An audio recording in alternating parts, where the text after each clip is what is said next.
malformaciones del sistema nervioso central son de las anormalidades congénitas más comunes y están presentes en cerca del 1% de los nacimientos. De acuerdo a los lineamientos de ISWOG, un estudio básico del sistema nervioso central incluye 4 importantes planos: transcerebelar, transtalámico, transventricular y sagital medio. Desafortunadamente, muchas veces es difícil hacer la adquisición de estos planos debido a la posición del feto, sombras acústicas, entre otras condiciones. Con Smart Planes, obtenga resultados más rápidos, mejorando la eficiencia y flujo de trabajo. 1. Adquirir una imagen 3D a partir de la vista de diámetro biparietal.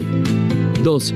Después de adquirir la imagen en 3D, solo necesita seleccionar Smart Planes en el menú de la pantalla táctil. 3. Seleccionar autocálculo. De manera inmediata, serán medidos automáticamente 6 estructuras: diámetro biparietal, diámetro occipito frontal, circunferencia cefálica, diámetro transcerebelar, cisterna magna, ventrículo izquierdo. 4. Si es necesario editar alguna medida, solo seleccionas la que quieres modificar y reacomodo de calipers. En el estudio de sistema nervioso central, Smart Planes puede reconocer de manera automática los planos estándar y obtener 6 medidas de manera inmediata. Inteligente, confiable, preciso, Smart Planes CNS simplificará su flujo, trabajo y aumentará su confianza diagnóstica.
Hola, muy buenas tardes.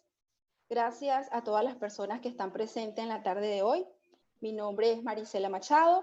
Soy especialista clínico en ultrasonido para Mindray Centroamérica. Bueno, una vez más, bienvenido a la serie de webinars de Mindray. En la tarde de hoy nos vamos a enfocar a los especialistas en ginecobstetricia. Antes de hacer la introducción de nuestro conferencista del día de hoy, quiero invitar a todos aquellos que se están conectando desde Panamá para nuestro próximo curso que vamos a hacer en conjunto con el Instituto ISIS. En breve se les va a colocar la información detallada en el chat. Es un curso de obstetricia, de ultrasonido básico. Esperemos que se puedan unir y que sea del gusto de ustedes. Bueno, ahora voy a proceder a hacer la introducción de nuestro conferencista del día de hoy. Antes me gustaría decir que es un honor para nosotros como Mindray, pues tener al doctor Daniel Cafisi de Argentina, ginecobstetra, especialista en diagnóstico por ultrasonido prenatal.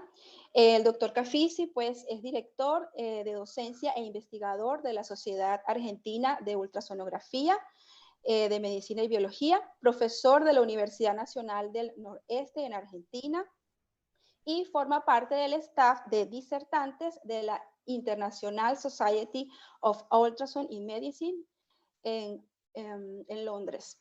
El día de hoy vamos a estar conversando sobre la evaluación ecográfica del sistema nervioso central fetal con el doctor Daniel Cafisi. Los invito a que durante la presentación pues pueden ir colocando sus preguntas en el chat y luego serán respondidas al final. Espero que sea pues del agrado de todos y muchas gracias otra vez por unirse. Esperamos que estén a salvo en cada uno de sus países. Le voy a dar la palabra pues al doctor Daniel Cafisi. Muchas gracias, Marisela. Muchas gracias a MinRay por auspiciar este tipo de eventos en lo que podemos difundir la educación, por suerte en este caso a todo el continente. Es un placer para mí estar con ustedes. Muchas gracias también a todos los que están acá presentes, un día sábado, dispuestos a pasar un rato de esta tarde-noche para algunos de nosotros ya casi de sábado. Les voy a compartir la pantalla.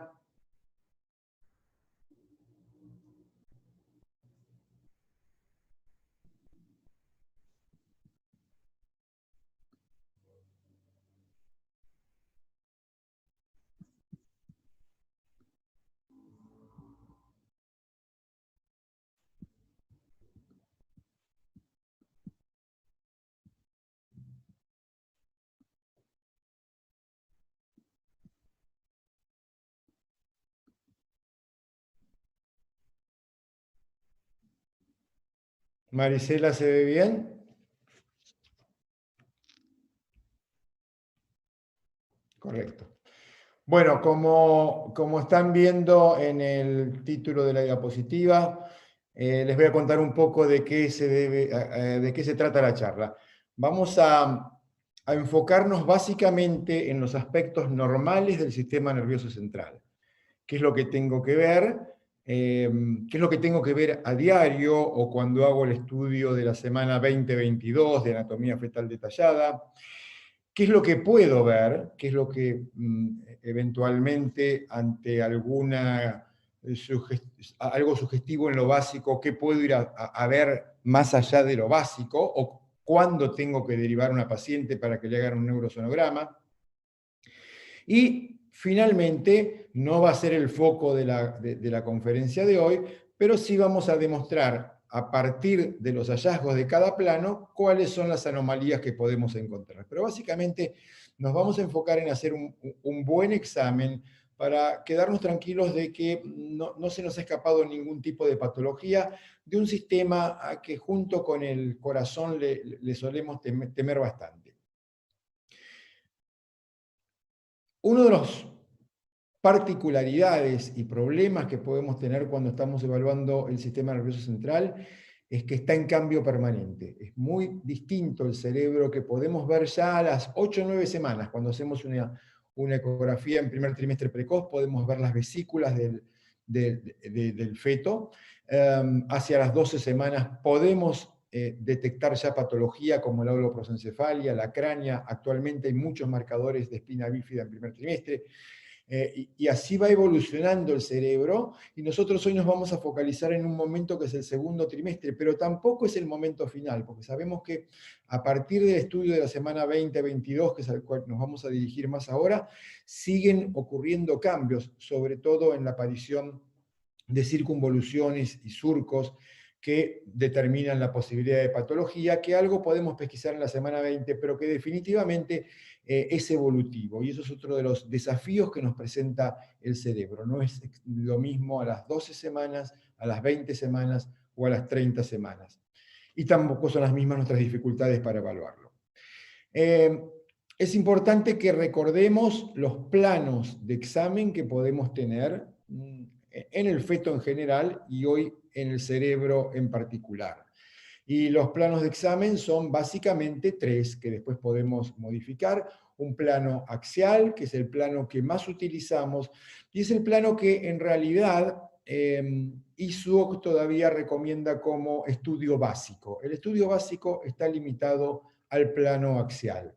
Luego vamos a ver qué podemos agregar y qué es lo que es recomendable que también tengamos casi como básico. Otro plano es el plano coronal, y ISUOC incorpora planos coronales para el neurosonograma, para la ecografía detallada de cerebro, para un segundo nivel de cerebro, que luego vamos a revisar, y finalmente el plano sagital. Y les adelanto que de los planos accesorios que vamos a ver, ya siendo más allá de los sagitales, el plano sagital y sobre todo el plano sagital medio es el más importante, como vieron recién en la presentación que se hizo, y es un plano que la verdad que debiéramos ir incorporando a nuestra rutina básica. Debiera ya no estar tanto en el neurosonograma dedicado, sino que tendríamos que empezar a acostumbrarnos a incorporarlo, y bueno, como habrán visto, y les voy a mostrar también en el curso de esta presentación, ahora la tecnología nos ayuda a conseguir mejor esos planos.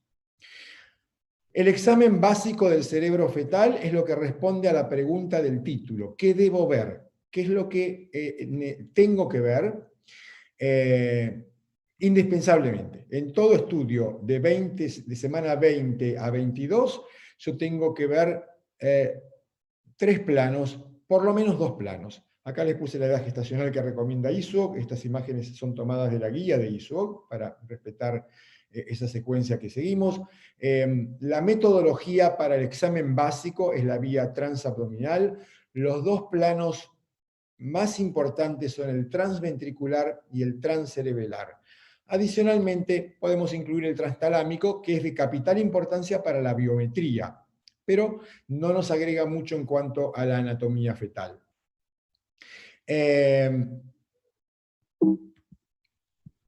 Si pasamos a un neurosonograma, después les voy a mostrar que, bueno, eventualmente sería importante que también hagamos una combinación de la metodología transvaginal y también de la ecografía tridimensional con los nuevos software que acaban de ver. Ya vamos a ir sobre eso.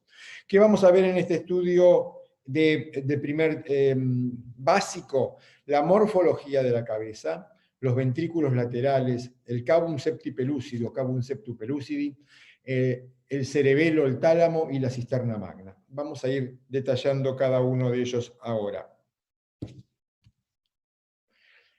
Estos son los cortes axiales. Bueno, si bien les llamamos axiales, son 2 cortes realmente axiales y un corte oblicuo. Y los vamos a ver. Este es el plano transventricular, el plano transtalámico y el plano transcerebeloso. Vamos a comenzar con el transventricular. ¿Y qué es lo que vemos en este plano? Vamos a comenzar por hacer un video para que vean cómo llegamos al plano transventricular. Les voy a retroceder un poco. Partimos de un plano axial alto, donde está el ecomedio, que corresponde a la hoz del cerebro, un ecomedio continuo con 2 líneas a los costados, que son las venas perimedulares del techo de los ventrículos cerebrales.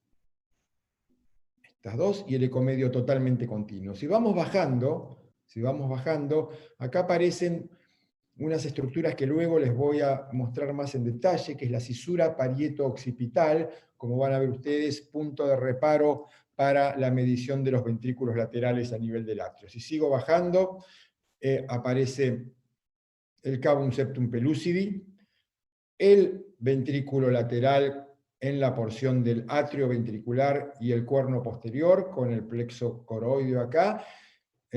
Fíjense que siempre tenemos este inconveniente cuando hacemos ecografía de la cabeza, que es que el hemisferio proximal solemos no verlo por la reverberancia que produce el parietal anterior. Así que cuidado con asumir que una patología es unilateral, porque en realidad es bilateral hasta que se demuestre lo contrario, y vamos a tener que siempre estar viendo ambos ventrículos laterales, porque la ventriculomegalia unilateral puede existir. Seguimos avanzando, bajamos un poquito más y vamos a ver una estructura que luego les voy a comentar, que son los pilares del fornis. Llegamos a los pedúnculos y nos oblicuamos y vemos el cerebelo y la fosa posterior. Ahora lo vamos a ver en detalle. Entonces estamos acá en el plano transventricular. Tenemos los cuernos anteriores de los ventrículos laterales, el cavum septipellucidi o cavum septum pellucidi, el atrio, este es el cuerno posterior, este es el atrio ventricular, esto es plexo coroideo. Los cuernos posteriores que les mostré recién, y acá la cisura de Silvio. Fíjense que el cavum septum pellucidi ustedes no lo van a ver. Hoy no vamos a hablar de primer trimestre, pero en primer trimestre, cuando ustedes hacen un estudio de semana 12, no van a ver el cavum septum pellucidi. Cuidado que pueden ver una estructura muy parecida, pero que va a estar en la región posterior y que corresponde al acueducto de Silvio, que es importante verla en primer trimestre, pero que no tenemos que confundirla con el cavum. Habitualmente en semana 11-12 no tenemos cavum. Suele aparecer cuando tenemos un diámetro biparietal de 44 hacia las 16 semanas, muy frecuentemente antes. Cuando ustedes ven estas cifras, 16 semanas o con 44 milímetros de diámetro biparietal, seguramente alguien me contestará, pero yo he visto el cavum a veces en la semana 14, en la semana 13. Bueno, este es el momento en el que siempre tiene que estar. Obviamente en algunos fetos va a aparecer antes. Y comienza a desaparecer, a fusionarse y desaparecer hacia las 37 semanas, 88-90 milímetros de diámetro biparietal proponen otros, y nuevamente algunos me podrán decir, yo he visto el cavum a las 39 semanas. Bueno, comienza a desaparecer en este momento, pero obviamente en algunos permanece un poquito más. Ya les mencioné recién la reverberancia que nos oculta habitualmente este hemisferio. Y dos puntos importantes en lo que es este plano. Tienen que prestar atención a dos estructuras, sobre todo, que son el cavum septum pellucidi y el atrio. Y básicamente, el cavum septum pellucidi que esté presente, que esté de forma normal, de tamaño aparentemente normal, luego lo vamos a ver más en detalle, y el atrio, a priori, que esté lleno de plexo coroideo. Nosotros podemos medir el atrio, ahora les voy a contar cómo se mide el atrio, pero cuando el atrio está con el plexo coroideo entre ambas paredes, y no está colgando, es que habitualmente tenemos un atrio normal. Y por lo tanto no hay ventrículomegalia. Acá estamos viendo entonces el cavum septum pellucidi y el atrio ventricular, los dos puntos importantes que tenemos que ver en este plano, y estamos, si lo tomáramos ahora para que se ubiquen en un corte sagital, estaríamos a esta altura, pero desde axial, ¿sí? Estaríamos viendo, más arriba de esto está, como ven acá, el cuerpo calloso, está por arriba. Acá está el cavum, que lo estamos viendo a esta altura, y si bajamos un poquito empezamos a ver el tercer ventrículo. Por detrás del cavum septum pellucidi hay una estructura que en este caso no estamos viendo, que en otros casos sí van a poder ver, porque está un poco por debajo del cavum septum pellucidi, pero si está ligeramente dilatado sin ser patológico, lo pueden llegar a ver, que es el cavum Bergae. Es probablemente una continuación del cavum septum pellucidi, ¿sí? Y luego, un poquito más atrás y más por debajo, está una tercera cavidad que habitualmente no se ve, habitualmente no la ven, tampoco es patológico que la vean, que es el cavum velum interpositum. Estas tres cavidades las pueden ver, sobre todo cuando ustedes están haciendo un corte sagital. Entonces, es un poco lo que les mencionaba recién, el cavum septum pellucidi es una cavidad líquida, es una cajita con 4 paredes, algunas reales, otras prestadas. Las reales son 2 membranas que tienen los costados, y esas 2 membranas los separan de las astas anteriores de los ventrículos laterales. Tiene un techo, que es el cuerpo calloso, y tiene una base, un piso, que son los pilares del fornix, y que no tenemos que confundir. Esas son las 4 paredes del cavum septum pellucidi. ¿Cuál es la importancia del cavum septum pellucidi? Que tiene una fuerte relación anatómica y embriológica con el cuerpo calloso. Si no tengo cuerpo calloso, no tengo cavum septum pellucidi. ¿Sí? Ahora, puede ser que el cavum esté ausente y el cuerpo calloso esté presente. Luego, rápidamente vamos a hablar de esas condiciones. Como les dije recién, el cavum Bergae es la misma cavidad y se encuentra un poco más atrás del foramen de Monro. El Cavum septum pellucidi ya les mencioné en el momento en que estaba presente, que cierra antes, y acá tengo algunas imágenes de cómo los pueden ver a las 37 semanas, cómo se va llenando de ecos en su interior, acá lo mismo, a veces ya no lo vemos y vemos solamente los pilares del fornix. Eso es lo que va ocurriendo en el cierre del Cavum septum pellucidi. Y acá una imagen del Cavum bergae, y como les dije, esto no es patológico. Acá ven que están viendo una imagen muy grande, no es el Cavum septum pellucidi que están acostumbrados a ver, acá están las astas anteriores de los ventrículos laterales, y esto es la continuidad del Cavum septum pellucidi con el Cavum bergae, como les decía recién, una estructura normal, ¿sí?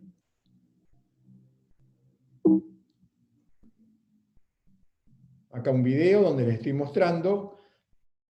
Vamos bajando nuevamente y cuando llegamos al plano del Cavum septum pellucidi vamos a ver su continuidad acá con el Cavum bergae. Cuando bajo un poco más, nuevamente me encuentro con los pilares del fornix.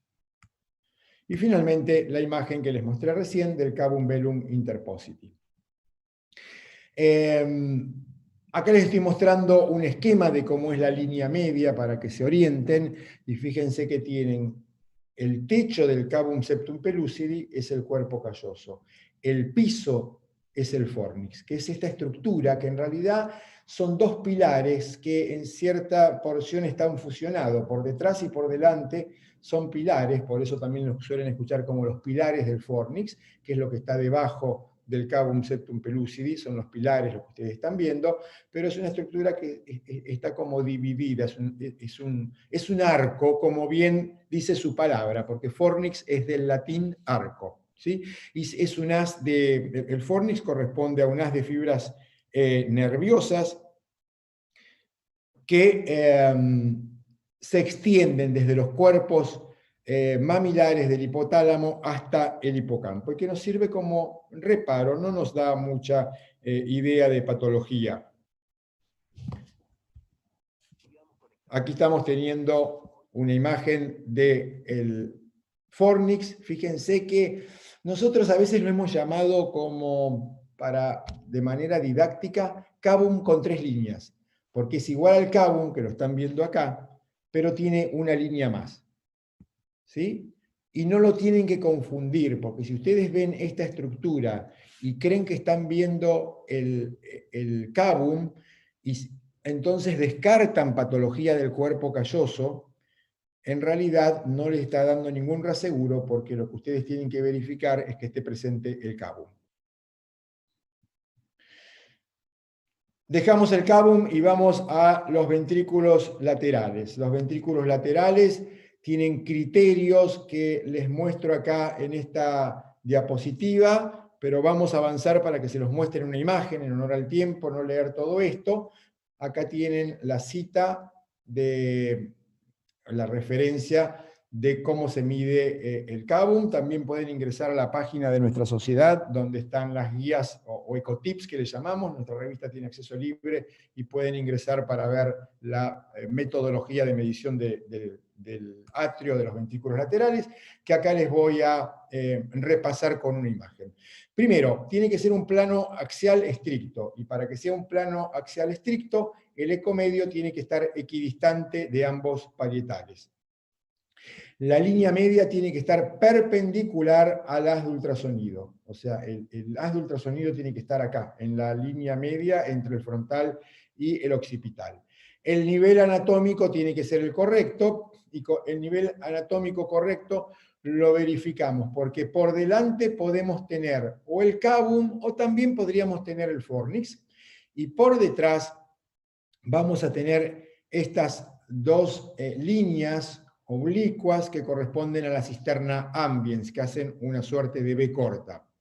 Luego vamos a localizar el atrio, acá se los estoy magnificando, que es donde está el plexo coroideo. Ustedes pueden haber leído que se mide a nivel del glomus del plexo coroideo. El glomus es la porción más redondeada del plexo coroideo. Actualmente preferimos medirlo a nivel de la cisura parieto-occipital. ¿Y por qué? Porque la cisura, cuando medimos a este nivel, sabemos que estamos siempre a la misma altura, aunque haya una ventrículomegalia y el glomus se pueda desplazar. Luego tenemos criterios también secundarios, que es la correcta ubicación de los calipers. Los calipers se tienen que ubicar de pared interna a pared interna, según las guías de ISO.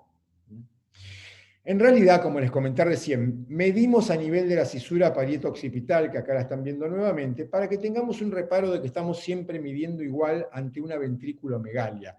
Pero fíjense que cuando el ventrículo es normal, no cambia la medida mucho según donde estemos midiendo. Fíjense que acá estamos midiendo a nivel del atrio, un poquito atrás de la cisura parieto-occipital, acá estamos yendo al cuerno posterior, y finalmente la diferencia no es tan importante, estamos casi entre 5 y 5,15 milímetros.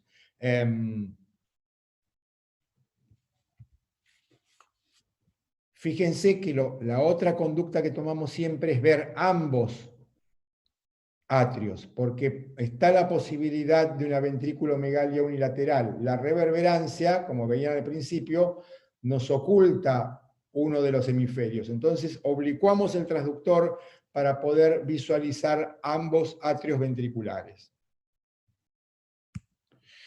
Bien, el siguiente corte axial que vamos a hacer es el corte transtalámico. El corte transtalámico, como bien lo dice el nombre, pasa a nivel del tálamo y los otros núcleos de la base del cerebro. Está un poco por debajo del plano transventricular.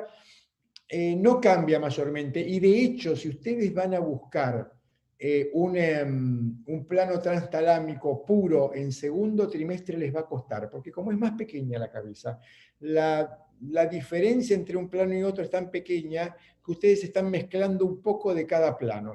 No es fácil dividirlos estrictamente. Acá están viendo un plano transtalámico en segundo trimestre, que lo identifico porque acá están los tálamos, acá está el tercer ventrículo, pero todavía estoy viendo un poquito de ventrículo. Acá estoy en una calota más grande, donde ya sí veo puramente el plano transtalámico, con su tercer ventrículo dentro. Este plano, como les dije recién, no me agrega nada desde un punto de vista de lo anatómico. No es un plano en el que voy a pesquisar patología, pero es el plano en el que habitualmente hacemos la biometría del cerebro.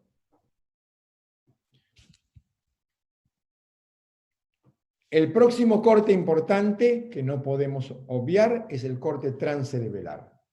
Entonces, el corte transcerebelar es un corte oblicuo, y como es oblicuo, vamos a ver estructuras de diferentes planos. Entonces, podemos ver adelante el cabum, en la línea media, por ahí un poquito de tálamo, pero ya estamos en los pedúnculos, esta parte es pedúnculos, y vamos a lo importante de este plano transcerebelar, que es la fosa posterior con su cerebelo y su cisterna magna. Y acá tienen la morfología normal del cerebelo en un corte axial, con un hemisferio que es más hipoecoico, el vermis, que es más ecogénico, y el otro hemisferio, que es más hipoecoico.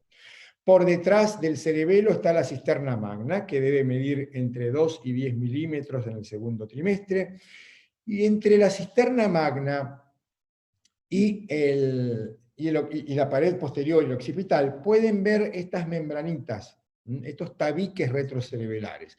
Estos tabiques retrocerebelares, lejos de ser patológicos, son los vestigios del cierre del bolsillo de Blake, una estructura embrionaria que normalmente debe cerrarse, con lo cual ver estas estructuras hasta es un reaseguro de una bastante certeza de indemnidad del vermis cerebeloso. Pero vamos a ver cómo hacemos la pesquisa. Acá estamos viendo otras imágenes de la fosa posterior. Nuevamente acá están viendo las paredes del bolsillo de Blake, acá un bolsillo de Blake un poquitito más grande, y fíjense que lo diferencian de la cisterna magna porque el líquido es un poquito menos ecogénico. Tengan en cuenta que el vermis cerebeloso se va a cerrar tardíamente. recién en la semana 18, el vermis cerebeloso está completamente cerrado. Se va cerrando de arriba hacia abajo y, como les digo, recién en la semana 18 ha completado su cierre.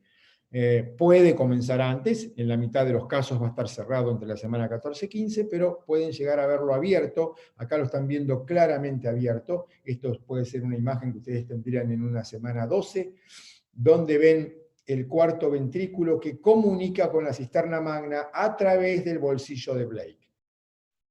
Esto es el bolsillo de Blake que aún no ha cerrado y que está en comunicación con el cuarto ventrículo. Esto es normal en primer trimestre. En segundo trimestre hablaríamos de un ventrículo, un bolsillo de Blake abierto, un cuarto ventrículo abierto, perdón, hacia la cisterna magna. Fíjense nuevamente que si miran en detalle, es más ecogénico acá el líquido de la cisterna magna que este líquido que corresponde al bolsillo de Blake. Esto es un vermis cerebeloso que aún no cerró. ¿Qué mediciones podemos hacer? Y las vamos a dividir en mediciones obligatorias, rutinarias, u obligaciones que hacemos en ocasiones según necesidad.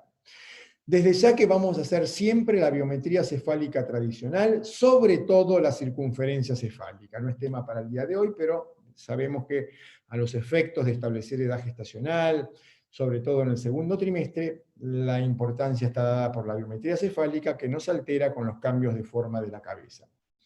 El atrio podemos medirlo, mide en segundo trimestre entre 6 a 8 milímetros. El punto de corte que utilizamos para anormalidad son 10 milímetros, que corresponden a 3 desvíos estándar. 3 desvíos estándar es aproximadamente el percentil 99, con lo cual solamente un 1% de fetos normales van a tener un ventrículo lateral medido a nivel del atrio por encima de esta medida. Como tip importante, cuando el atrio está lleno de plexo coroideo, el plexo coroideo no está colgando, caído en el ventrículo, ese ventrículo nunca mide más de 6-7 milímetros, es normal. Pero les recomiendo que, sobre todo aquellos que estén en formación, midan rutinariamente el atrio ventricular. También pueden medir el diámetro transverso del cerebelo, y esto también depende mucho de la experiencia que tengan. Tal vez un operador experimentado sabe reconocer que ese cerebelo en su diámetro transverso impresiona normal, que está el vermis completo, etcétera, etcétera, pero también recomiendo que, sobre todo si no tienen experiencia, hagan la medición.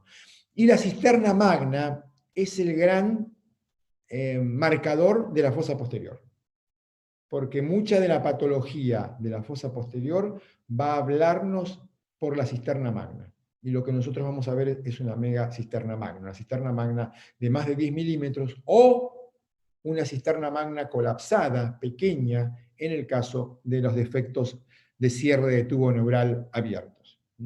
Bueno, estamos midiendo la circunferencia cefálica, el atrio, que ya vimos cómo se mide, y acá estamos viendo un corte, un plano transcerebelar, con el cabum, acá hay pedúnculos, acá todavía se ve un poco de tercer ventrículo, el cerebelo con su morfología habitual, hipoecoicos los hemisferios y ecogénico el vermis, la cisterna magna que estamos midiendo acá, 4,6 milímetros. Una cisterna magna que mida más de 10, créanme que es llamativa, les va a llamar la atención, pero no dejen de medirla. Y ahora estamos midiendo el diámetro transverso del cerebelo con los calipers en el borde externo, siempre para medir, no quiero ser reiterativo en esto, pero siempre que medimos, tenemos que medir de manera, con imágenes bien magnificadas, imágenes claras y magnificadas, para nosotros y para quien recibe el estudio. Hay muchas tablas, acá les puse una publicada en la revista de ISUOC, pero hay muchas tablas para el diámetro transverso del cerebelo. Bien, y para rebobinar esta parte, si ustedes están en la semana 20-22 y les llega una paciente para hacer una evaluación detallada de la anatomía, entonces, básicamente, en el plano transtalámico van a medir la cabeza, pero va a haber dos planos que son informativos de patología. El transventricular y el transcerebelar. En el transventricular van a ver el cabum, van a ver el atrio. En la fosa posterior van a ver que haya normalidad, sobre todo de la cisterna magna. Si todo esto es normal, veo el cabum, me parece normal, veo el atrio, lo mido y mide menos de 10 milímetros. Voy a la fosa posterior, la cisterna magna no está aumentada de tamaño, el cerebelo no está disminuido de tamaño, continúo con la exploración. Esto quiere decir, me voy a mirar el corazón, los miembros, el tórax, los riñones, etc. Y me puedo quedar tranquilo de que he descartado un montón de patología, incluyendo la espina bífida abierta, que habitualmente da signos a nivel cefálico. Ahora bien, si no veo el cabum, o el cabum me parece dudoso, la forma no me parece la habitual, lo veo más cortito, o el atrio lo veo grande, lo mido y mide 10 milímetros o más, o la fosa posterior me parece que la cisterna magna está aumentada de tamaño y la mido y mide de 10, paso al neurosonograma.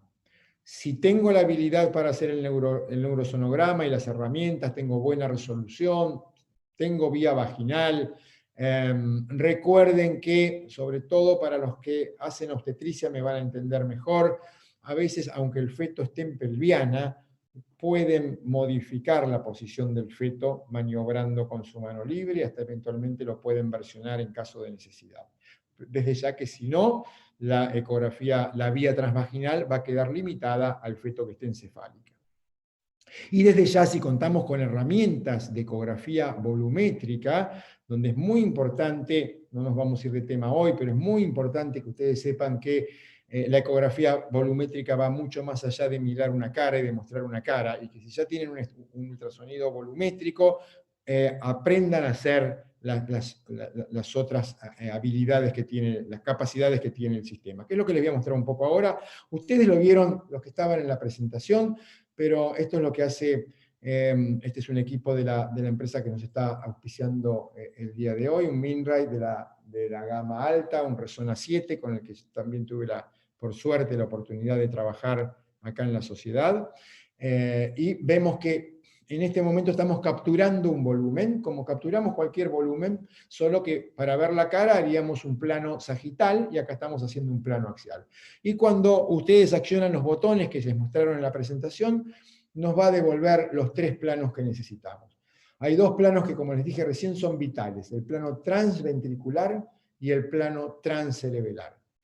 Y el equipo nos va a estar midiendo. Acá les muestro los planos que están cortando, está también el transtalámico. En el transtalámico, como les dije, nos mide la circunferencia cefálica y el diámetro biparital. El ventrículo, fíjense qué bien que se han colocado los calipers a nivel de la cisura parieto-occipital, y igual ustedes lo pueden modificar esto luego, y nos está midiendo muy bien también el cerebelo, con los calipers bien puestos en el borde externo, y está midiendo también la cisterna magna, y acá nos está devolviendo todas las medidas. Les muestro ahora en estático un poco más de todo esto, la manejan, como saben, en la gama que ustedes prefieren. Acá tienen una clara imagen de la fosa posterior, del plano transventricular. Acá están viendo detalles anatómicos, esto es las astas anteriores de los ventrículos laterales, las cisuras parieto-occipitales, el cuerno posterior, el atrio ventricular. Acá están viendo el corte sagital, lo que les mostré recién, el cabum septum pellucidi en este feto más normalmente, el cabum vergae casi no se ve, está semiobliterado, y acá el plano transtalámico. Acá estamos viendo las mediciones y la nomenclatura de todo esto. Y son planos a los que van a tener que tratar de acceder de una manera u otra. Vamos ahora a pasar algunas diapositivas con un poquitito más del plano axial. ¿A qué más le puedo prestar atención para estar seguro que no me estoy confundiendo? Bueno, un colega de Chile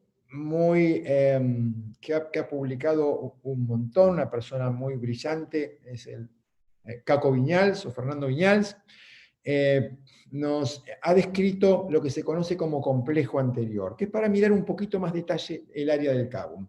Y si ustedes ven, tienen el cavum, que ya los hemos visto, las astas anteriores de los ventrículos laterales, pero tienen acá esta bandita ecogénica, que es el surco del cuerpo calloso. Por detrás, esta línea hipoecoica corresponde a la rodilla del cuerpo calloso y más atrás la cisura interhemisférica. Y fíjense que este esquema remeda, como van a ver después, a un ancla. Se ha hecho la mnemotecnia con respecto a un ancla, y acá lo están viendo en los dos cortes. El cavum septum pellucidi, en un corte axial y en un corte sagital. La rodilla del cuerpo calloso, acá en un corte sagital, y acá esta banda hipoecoica en el corte axial. Luego el surco pericalloso, esta línea de acá adelante, es esta parte del ancla. Las astas anteriores de los ventrículos laterales. Eso nos hace mirar con un poquito más de detalle y decir, el cavum no solo está presente, sino que lo veo normal y no me estoy confundiendo con otra estructura. Y acá tienen ejemplos, este es tomado de la literatura, este es un caso que publicaron Cañó y Guibó, donde tal vez uno apresuradamente dice, este es el cavum septum pellucidi. Pero si vamos a ver los reparos, no veo acá la rodilla del cuerpo calloso, esa banda hipoecoica que estaba adentro, no veo bien el surco calloso, el cavum septum pellucidi no tiene la forma alargadita que tiene que tener, y esto correspondió a una agenesia de cuerpo calloso. Eso nos hace mirar con un poco más detalle, no tenemos que libremente pasar. Comparen con este cavum normal. Es distinto. Es sutilmente distinto, pero es distinto. ¿Y ahí qué tenemos que hacer? Bueno, lo vamos a ver cuando veamos qué podemos ver cuando algo falla. Y también se ha descrito, Viñals también, el complejo posterior, que nos ayuda a familiarizarnos sobre todo con esta estructura. Este rombo, si sumamos los dos lados, es como un rombo y corresponde a la cisura parieto-occipital. No podemos pesquisar en la semana 20 licencefalias, porque los surcos y las cisuras todavía no se han formado, pero que ustedes en semana 20-22, cuando hacen la ecografía de rutina, vean que no hay ventriculomegalia y que está presente la cisura parieto-occipital, y no está en este plano, pero que se está empezando a encurvar la cisura de Silvio, eso es un buen reaseguro de que es poco probable la chance de una licencefalia severa. Ahí lo que les mostré recién, se los he marcado.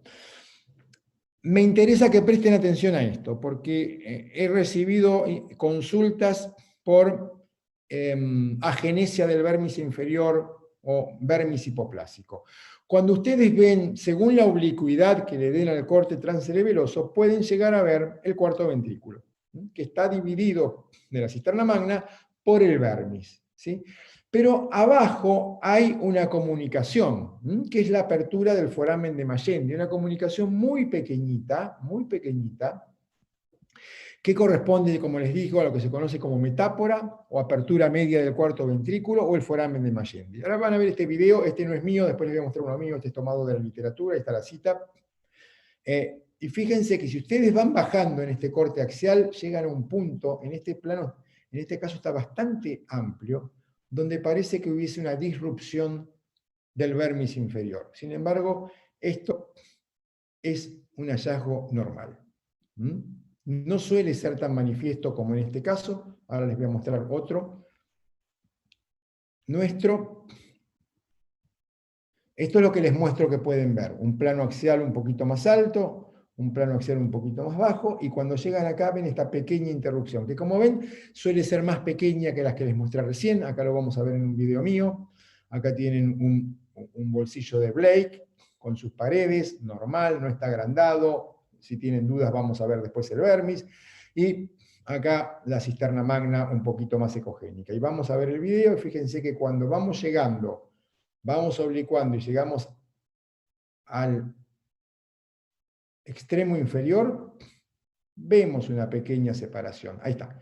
Esto es normal. No confundan esto con una agenesia de vermis o una hipoplasia del vermis inferior. ¿Qué más? Bueno, muy recientemente, el año pasado, Haratz y Gustavo Malinger, que saben que Gustavo es un referente mundial de neurosonografía, un vecino nuestro, es un colega uruguayo que se ha trasladado a Israel, pero que bueno, comparte con nosotros muchas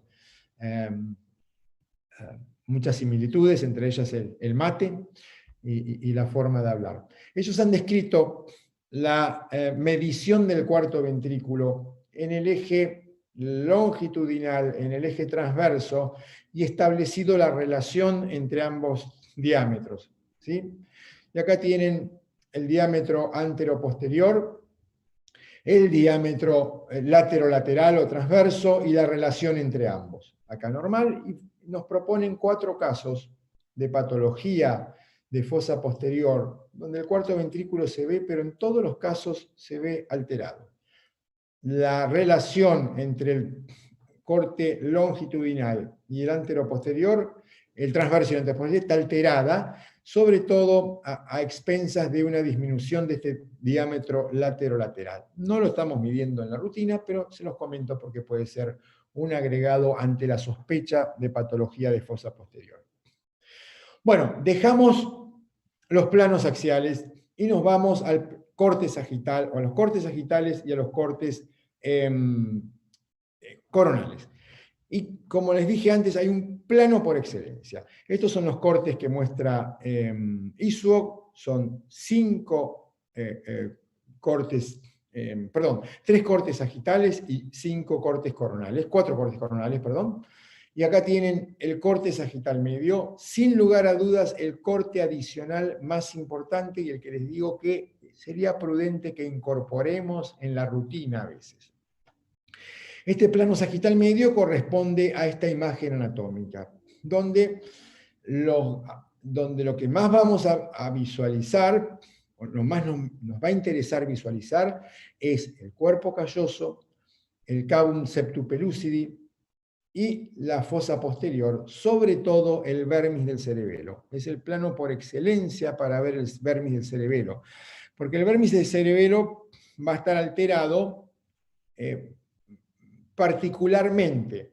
No siempre se altera todo el cerebelo y lo vemos disminuido en su diámetro transverso. Eso puede ocurrir en una patología que les voy a mostrar al final, que es la rombencefalosinapsis. Pero en el síndrome de Dandy-Walker, que es lo que ustedes más conocen, o en algunas llamadas a veces variantes del síndrome de Dandy-Walker, el punto del cerebelo, la porción del cerebelo que está afectada es el vermis. Y para eso precisamos de un corte sagital medio. Les vuelvo a repetir, el marcador, el que nos puede llegar a dar la pesquisa, es la cisterna magna, ya sea porque está aumentada de tamaño o porque la vemos comunicada con el cuarto ventrículo. Esto es un corte sagital medio. Hay que obtenerlo entrando por la fontanela anterior. Si ustedes logran eso, no es tan complicado, y para eso tienen que maniobrar la cabeza del feto con la mano libre.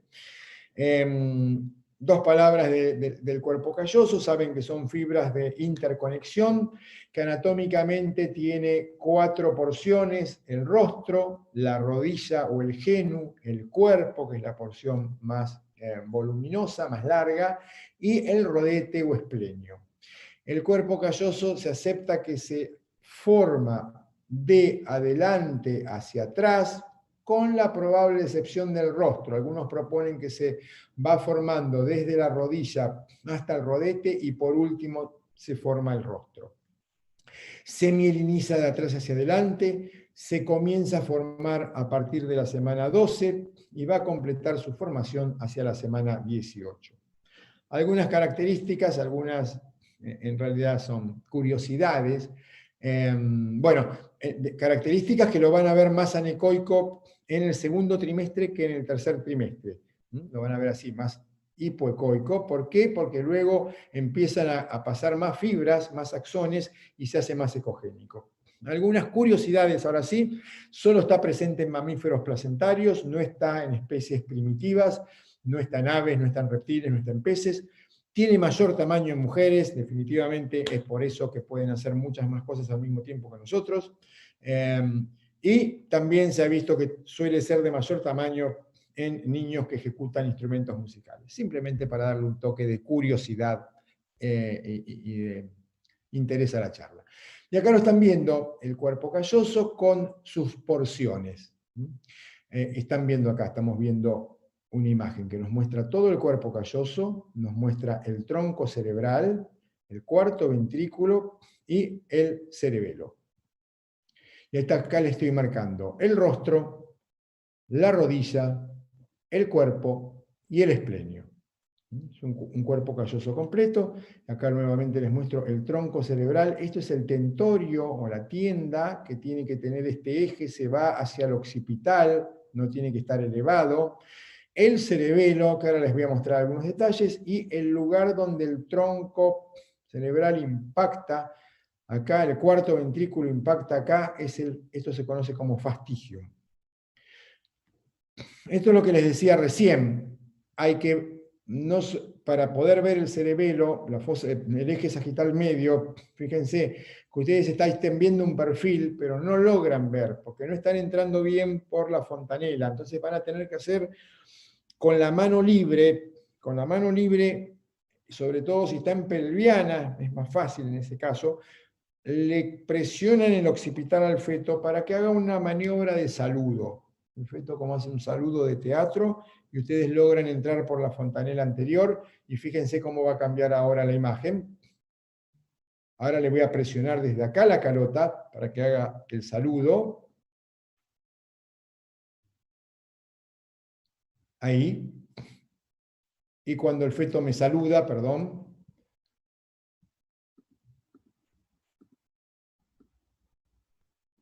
ahí cuando el feto no saluda, aparece el cuerpo calloso en toda su extensión. Y también el vermis del cerebelo acá. ¿Sí?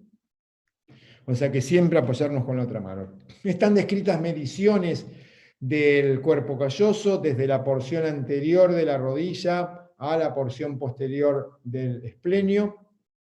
Y también está descritas las medidas en sentido anteroposterior, ya sea en un corte sagital o en un corte coronal. Acá están viendo lo que les mostré antes en un corte axial, el surco calloso y la rodilla del cuerpo calloso, las astas anteriores de los ventrículos laterales y el cabum septum pellucidi, después los vamos a ver. Entonces acá tienen los dos cortes que vamos a hacer para estudiar la fosa posterior. Recién les mostré el cuerpo calloso, ahora vamos al cerebelo. Fíjense que el cerebelo tiene 9 a 10 cisuras, y habitualmente vamos a ver 2. Y también vamos a ver acá el fastigio. Entonces, del cerebelo tenemos que ver su forma normal, sus accidentes morfológicos normales, ¿sí? La posición normal, está orientado en el eje sagital del feto, ¿sí? Cómo impacta el tronco, obviamente, que no esté comunicado con la cisterna magna, y acá estamos viendo cisterna magna, esto corresponde a esto, y este vermis corresponde a esto, y acá el cuarto ventrículo corresponde a esto. Acá tienen entonces la cisura primaria, la cisura secundaria y el fastigium. Cisura primaria, cisura secundaria y fastigium. Nuevamente, cisura primaria, cisura secundaria y fastigium. Tronco cerebral y el tentorio. Acá les estoy marcando el tentorio. Muy importante porque la patología de la fosa posterior se caracteriza por una elevación del tentorio que suele acompañar a una rotación del vermis del cerebelo. Nuevamente, tecnología tridimensional, como la que acaban de ver, donde ustedes pueden trazar un corte axial y obtener un corte sagital, o sea que estos cortes, si no lo pudieron hacer espontáneamente con el transductor, los pueden hacer a través de un volumen que obtengan. Siempre para el estudio del neurosonograma es importante agregar la vía vaginal. Van a ver mucho mejor con vía vaginal.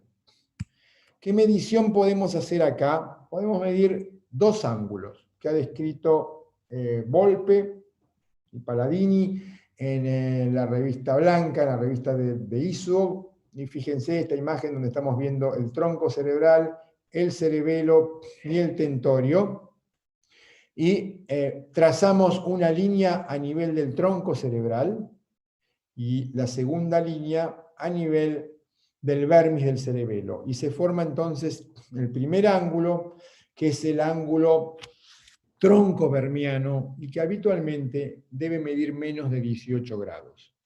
Luego trazamos, como vemos acá, una segunda línea que pasa por el tentorio y se forma un segundo ángulo, que es el tronco tentorio y que no debe superar los 45 grados. Puede ser de ayuda cuando vemos patología del cerebelo.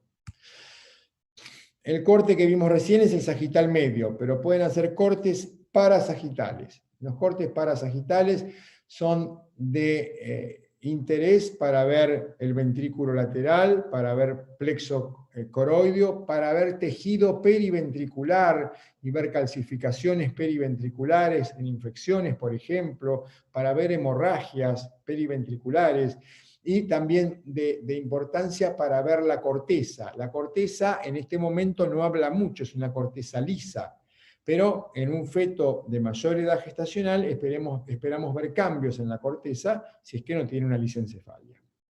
Nos quedan ahora los planos coronales, que son 4 planos, como les dije recién, un plano transfrontal bien anterior, donde básicamente lo que van a ver, esto pasa a través de la fontanela anterior, van a ver una cisura interhemisférica continua.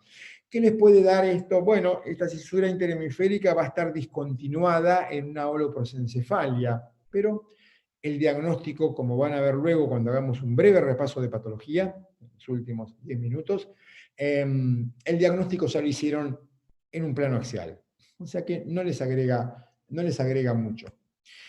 El plano transcaudado sí es interesante porque van a ver que la línea media está interrumpida, se los mostré recién, por el cuerpo calloso y el cavum septum pellucidi. Se los voy a mostrar, esta es la imagen de la guía de ISO, pero les voy a mostrar una imagen propia que es un poquito más clara. Este es el plano de corte, perdón. Este es el plano de corte, el que están viendo acá, a nivel de la rodilla del cuerpo calloso, y como ven, tienen rodilla de cuerpo calloso, ¿sí? Arriba está la cisura, el surco calloso, perdón, el surco calloso, el cuerpo calloso hipoecoico, el cavum septum pellucidi. Y acá el corte coronal que estamos haciendo nos muestra el surco calloso, la rodilla del cuerpo calloso y el cavum septum pellucidi. Entonces, este es un plano importante también para ver, descartar agenesia de cuerpo calloso, pero no nos descarta una agenesia parcial de cuerpo calloso. Porque van a ver luego que el gran marcador de la línea media es el cavum, pero el cavum puede estar presente en agenesias parciales. Y la rodilla puede estar presente en agenesias parciales, con lo cual es de ayuda, pero no nos exime de hacer el plano sagital medio. Acá lo tienen más en detalle: espacio subaracnoideo, cisura interhemisférica, el surco calloso, rodilla del cuerpo calloso, cuerno anterior, cavum septum pellucidi, núcleo caudado y cisura de cilio. Si nos vamos un poquito más atrás, pasamos por el tálamo. No nos agrega muchísimo para el diagnóstico, pero lo que vemos es la cisura interhemisférica, todavía vemos cuerpo calloso, cavum septum pellucidi, núcleo caudado, tálamo, la cisura de Silvio a este nivel. Nos vamos un poquito más atrás, a través de la fontanela posterior, y vemos los cuernos occipitales de los ventrículos laterales y la cisura interhemisférica. También nos puede mostrar algo de patología de fosa posterior. Acá está el cerebelo, acá están los cuernos occipitales, o sea que una ventriculomegalia también la vamos a ver ahí, alguna patología del vermis cerebeloso también la podemos ver ahí, pero nuevamente el plano revelador era ya en esto el sagital medio. Finalmente, el examen de la columna nos va a abarcar de manera ideal y completa, y si también queremos ver alguna otra patología como hemivértebras, etc., 3 planos. el plano sagital, el plano axial y el plano coronal. El plano sagital es sin lugar a dudas el más revelador, porque si ustedes tienen un buen corte sagital y una calota normal, la espina bífida abierta la van a diagnosticar. Ahora, si tienen una espina bífida cerrada o la llamada espina bífida oculta, donde solamente hay un compromiso vertebral, tienen que recurrir a otros cortes adicionales. Lo importante del corte sagital es que sea bien sagital medio. Ustedes están acostumbrados a ver esta imagen, porque habitualmente su corte puede pasar por uno de los núcleos posteriores y el núcleo anterior. Pero si ustedes pasan bien por la interfase, en la pequeña solución de continuidad que hay entre los dos núcleos posteriores, no van a ver tanta vértebra acá. Y van a poder ver de manera bastante clara la terminación de la médula y el comienzo de la cola de caballo, el cono medular y la cola de caballo. ¿Y por qué me importa ver el cono medular y la cola de caballo? Porque en la espina bífida abierta siempre, y en las espinas bífidas cerradas a veces puede haber un anclaje del cono medular. Normalmente el cono medular termina a nivel del lumbar 2 aproximadamente, y eso lo pueden calcular midiendo la última vértebra, que es sacro 4, sacro 3, la última vértebra osificada, 4, 3, 2, 1, lumbar 5, lumbar 4, lumbar 3, lumbar 2, y ven que ahí está terminando la cola de caballo. En una espina bífida abierta siempre hay una tracción, a nivel del defecto está traccionada la médula, y en algunas espinas bífidas cerradas la van a ver entonces traccionada hacia abajo. Acá la tienen con más detalle, la terminación del cono medular y la cola de caballo acá, y como ven el cono medular se va hacia abajo, como ven en esta imagen, hacia abajo. Si hubiese una espina bífida que está traccionando el cono, este cono estaría pegado acá arriba. Luego pueden hacer también cortes axiales, donde van recorriendo la columna de arriba abajo para ver que los núcleos vertebrales estén convergiendo hacia la línea media, o pueden hacer un plano coronal donde vean que no estén apartados muy uno a cada lado los dos núcleos posteriores. Estos son los núcleos posteriores, este es el núcleo anterior, los estamos viendo en un solo plano por el ancho del transductor, pero si hubiese una espina bífida estarían separados de la línea media. Esto sería un examen normal, bien completo del sistema nervioso para este momento de la gestación, desde ya que en momentos más avanzados y ante sospecha de otra patología, hay que prestar un poco más atención, como les dije recién, a la corteza para ver si hay posibilidad de encontrar algún tipo de patología cortical. La segunda parte, la más corta, porque la charla estaba enfocada al examen normal, es al menos contarles, a partir de lo normal, ¿qué puedo encontrar? Bueno, les acabo de contar resumidamente que, bueno, no resumidamente, resumiendo lo que les conté en detalle, creo, que tenemos que ver básicamente el cavum septum pellucidi, los atrios de los ventrículos laterales y la fosa posterior. Entonces, ahora lo que les quiero decir, sobre todo para los que inician, ¿qué pueden ver? ¿Qué es lo que, bueno, miro esas tres cosas, ¿y qué voy a ver cuando veo esos tres parámetros? ¿Qué es lo que me puedo encontrar? ¿Por qué es que me quedo tranquilo? ¿Cuándo tengo que consultar? Entonces, acá tienen un resumen, una imagen como para que le saquen una foto donde, ¿qué es lo que van a ver si miran el atrio? Les pongo las patologías más importantes, pero está el etcétera siempre, porque sería todo varios webinars más hablar de la patología del sistema nervioso. El cavum septum pellucidi, vamos a encontrar bastante patología, no se las nombro acá porque ahora algunas las vamos a detallar, y la fosa posterior, o sea, en cada plano vamos a encontrar algo, básicamente con dos cortes.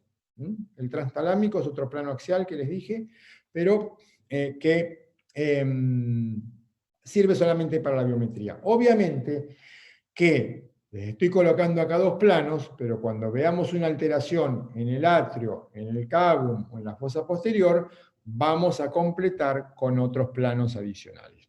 Entonces, nos quedamos ahora con el primero de los planos, el plano transventricular. Y comencemos por hablar a nivel del plano transventricular del atrio. ¿Recuerdan? Está acá, este es un atrio que impresiona normal. ¿Por qué impresiona normal? Porque como les dije, está todo lleno de plexo coroideo.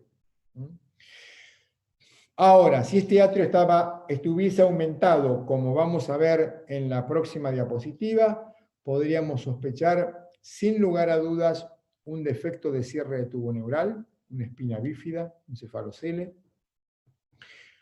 una agenesia de cuerpo calloso, una holoprosencefalia, un síndrome de Dandy-Walker puede estar acompañado, obviamente que el gran marcador del Dandy-Walker va a ser la fosa posterior, pero nos puede estar acompañando una ventriculomegalia, un quiste aracnoideo, que puede estar en distintas localizaciones, pero que por comprimir el sistema ventricular nos genera una ventriculomegalia, aneurisma de la vena de Galeno, infección, anomalías cromosómicas, etcétera, etcétera, etcétera. Porque la ventriculomegalia, más que una enfermedad, es un signo, es un marcador.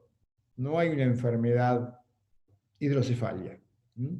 Es un marcador. Y marcador de diferentes condiciones, pero siempre es como la hipertermia. Hipertermia no es una enfermedad, es un marcador de diferentes situaciones. Entonces, la ventriculomegalia, dijimos que se considera ventriculomegalia cuando el atrio mide más de 10 milímetros. Y a su vez se la divide en leve o severa, o si quieren, leve, moderada y severa. ¿Cuál es la diferencia? Obviamente que las leves, entre 10 y 15 milímetros, son de mejor pronóstico que las severas, que habitualmente se asocian a patología y tienen mal pronóstico.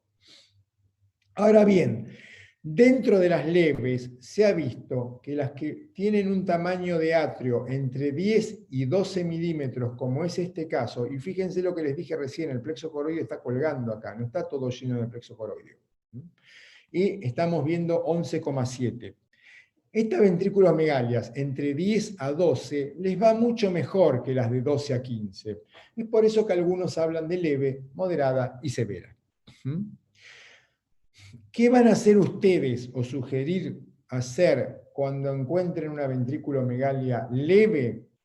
Un neurosonograma, o sea, incluir otros cortes, otras vías de examen. Muy probablemente un cariotipo, porque es un marcador de anomalías cromosómicas, sobre todo de síndrome de Down, muy probablemente, porque dependerá tal vez de que haya o no otros marcadores, edad de la paciente, etc. Serología. La serología para TORCH y para parvovirus, de hecho algunos proponen solamente citomegalovirus y parvovirus porque son las más frecuentes. La hacemos porque es un método sencillo y es un método económico. Pero en general, los fetos que tengan una ventriculomegalia por parvovirus o por citomegalovirus van a tener alguna otra manifestación. Pero de hecho, aunque no tengan otra manifestación, la vamos a ir a buscar. Una evaluación anatómica, más allá de la evaluación anatómica del cerebro detallado, una evaluación anatómica de todo el feto, por si hay asociación con otras anomalías, sobre todo si se debe a un síndrome de Down, y por eso también la evaluación anatómica va a incluir un ecocardiograma. Sabemos muy bien que el método de ayuda para la ecografía es la resonancia. Y ahora les voy a comentar dos palabras sobre la resonancia en esta diapositiva. Bueno, fíjense que según algunos trabajos les va a aportar información relevante en como mucho el 10% de los casos, ¿sí? Y algunos proponen que cuando la ventriculomegalia es leve, o sea, entre 10 y 12 milímetros, no amerita hacer una resonancia, porque les va a dar información adicional solamente en 1 de cada 100 casos. Es muy poco probable que les dé información adicional. Y bueno, ya les dije las infecciones. Sí, les quería mencionar algo más con respecto, con respecto a la resonancia, que es muy diferente y puede haber muchas versiones y campanas con respecto a esto. ¿Quién hace la ecografía y quién hace la resonancia? Si ustedes lo tienen a Gustavo Malinger, vuelvo a repetir, en su equipo de trabajo, él es quien les hace la ecografía, y es muy probable que me terminen diciendo: a mí la resonancia no me agrega nada, porque tengo un ecografista especializado en cerebro, con un muy buen equipo, una muy buena experiencia, y la verdad que no me hace falta mucho la resonancia. Ahora, si van y depende de quién haga la resonancia, porque si el que hace la resonancia es el mismo que hace resonancia de músculo, a veces, con todo respeto a los que hacemos más de una especialidad, o los que hacen más de una especialidad, perdón, no es fácil a veces conocer en detalle el sistema nervioso en resonancia y también todas las otras patologías. Ahora, si yo tengo un especialista en resonancia cerebral, ahí la resonancia puede aportarme más, sobre todo si mi ecografista no es de primer nivel. Así que va a depender mucho de eso. Lo que es cierto, que sea como sea, la usen o no la usen, en que el momento, no hay del todo consenso, pero hay coincidencia que el momento son la semana 30. Yo creo que me están quedando unos 10 minutos, Marisela. Hola, sí, doctor, tenemos como unos 15 o 20 minutos. Muy bien, muy bien. Entonces no corro. Bien, la ventrículomegalia severa es aquella en la que el atrio va a superar los 15 milímetros, y generalmente son de mal pronóstico. 90% asociadas a otras malformaciones, principalmente malformaciones del cerebro, pero también un alto porcentaje, hasta un 50% en algunas series, de alteraciones de otros órganos. ¿Sí? Más de un 10% van a estar asociadas a anomalías cromosómicas, a síndromes genéticos, pueden ser infecciosos, puede ser por teratogénesis, la supervivencia postnatal es mala, hay una mortalidad del 30%, pero lo que es peor, que de ese 70% que sobrevive, más de la mitad va a tener alteraciones del neurodesarrollo que pueden ser severas. Por lo tanto, encontrarnos con una ventrículomegalia de más de 15 milímetros per se es un mal pronóstico. Uno puede asesorar con más o menos cuidado a la paciente con una ventrículomegalia leve, ser más cauto, pero la ventrículomegalia severa es siempre de mal pronóstico. Por su parte, la ventrículomegalia leve también puede asociar con anomalías estructurales, puede aumentar de tamaño, y en ese caso el pronóstico va a ser peor. Y tengan en cuenta que cuando ustedes hacen un buen estudio neurosonográfico y eventualmente hasta agregan una resonancia, igual cerca de un 10%, que prenatalmente decimos es una ventrículomegalia leve, aislada, no tiene más nada, no tiene nada más, un 10% de ellas después se les va a encontrar algo. O sea que nunca podemos asegurar que sea totalmente aislada. Lo que les dije antes, cuando el tamaño de los ventrículos está entre 10 y 12 milímetros, el pronóstico es mejor. ¿Qué pasa con el neurodesarrollo? Cuando una madre viene, su niño tiene una ventrículomegalia leve, ¿sí? No le encontramos nada asociado, le hemos hecho toda la batería de estudios ecográficos, se le ha hecho una resonancia, se le ha hecho el test serológico, se le ha hecho el cariotipo y no aparece absolutamente nada. ¿Qué le tenemos que decir? Bueno, ¿y qué riesgo tengo, dice la madre, de que mi hijo tenga algún déficit neurológico? Leve, tal vez, leve, no severo. Y bueno, está en el orden del 10%. Pero la población general no está muy lejos del 10% de trastornos neurocognitivos leves, con lo cual no hay mucha diferencia. La ventrículomegalia, les dije antes, puede ser unilateral. Si bien se ha reportado que es menos probable que haya aneuploidías, infecciones y que progrese en el tamaño, el retardo en el neurodesarrollo es similar a la bilateral. Por lo tanto, siempre tenemos que estudiar bilateralmente los ventrículos. Bien, y ahora pasamos a otro punto. Vamos al cavum septum pellucidi. Ya mostramos un poco lo que podemos ver con el atrio. En honor al tiempo, no vamos a hablar de espina bífida, que es todo un capítulo, pero no dejen de ir a examinar la columna cuando vean, sobre todo cuando vean una ventrículomegalia. Es de las primeras opciones que tienen que pensar. Columna y cuerpo calloso. Y para el cuerpo calloso se van a ayudar en el plano axial con el cavum septum pellucidi. ¿Qué pasa si yo no tengo cavum septum pellucidi o si mi cavum septum pellucidi es anormal? Bueno, dos grandes grupos de patologías. La primera que solemos pensar es la agenesia del cuerpo calloso, aunque no necesariamente va a ser por una agenesia del cuerpo calloso. Holoprosencefalia, hidranencefalia, displasia septo-óptica, esquisencefalia, porencefalia, entre las más comunes. Obviamente no vamos a hablar de todas estas patologías, pero sí de las más comunes. Y una de las patologías más comunes, y que a veces es un desafío para el diagnóstico, cuando ya no debiera serlo tanto, es la agenesia del cuerpo calloso. Bueno, algunos datos epidemiológicos, y el problema es que puede ser total o parcial. Con la total no vamos a tener grandes problemas, como tampoco lo vamos a tener con la holoprosencefalia alobar, pero con las formas más leves es donde está el problema.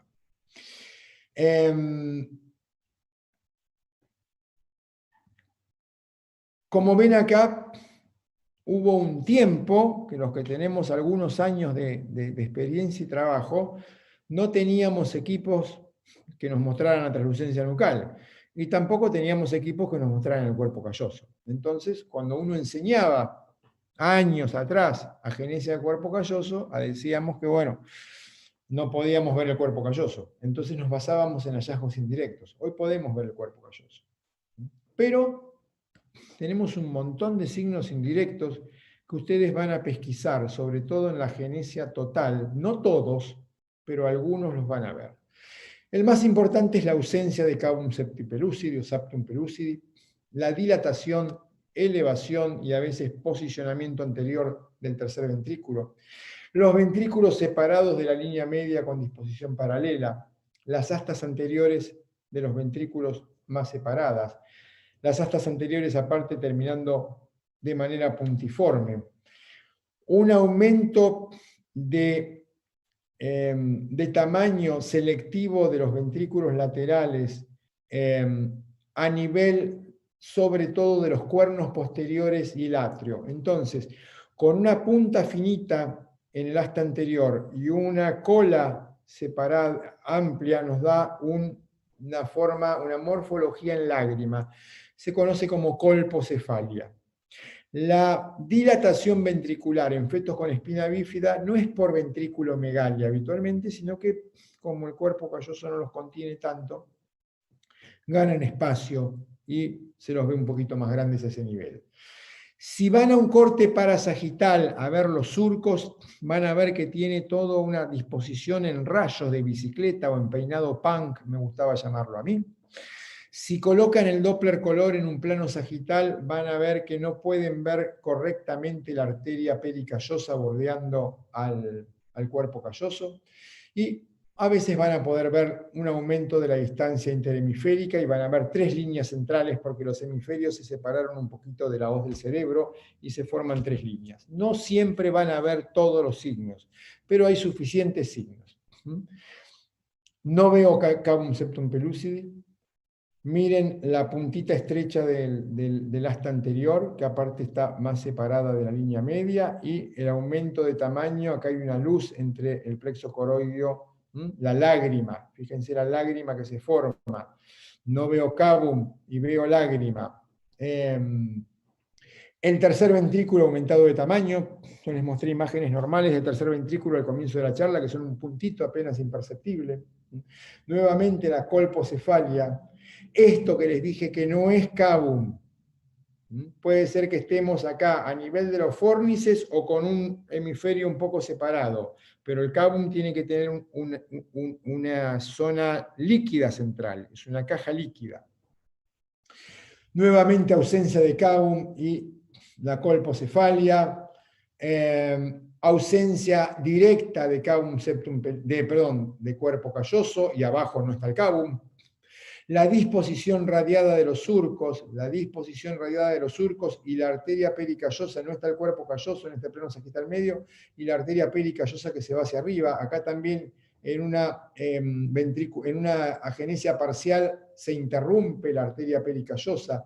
Los ventrículos laterales, las astas anteriores separadas, y esta es una ecografía volumétrica donde veo que el tercer ventrículo está elevado y aumentado de tamaño, y no veo cábum septum pellucidi, y veo la dilatación de las astas posteriores. La resonancia magnética en estos casos va a agregar un poco más, sobre todo porque va a haber patología cortical, paquigiria, lisencefalias, todas anomalías de la corteza, defectos de la migración neuronal, que lo va a ver mejor la resonancia. El pronóstico de la agenesia de cuerpo calloso, ustedes habrán escuchado que si es aislada es buena, pero pocas veces es aislada. Y aun cuando ustedes creen que es aislada, al igual que en las ventriculomegalias, luego se termina encontrando algo postnatalmente. ¿Qué más puedo ver si me falta el cábum? Bueno, una holoprosencefalia.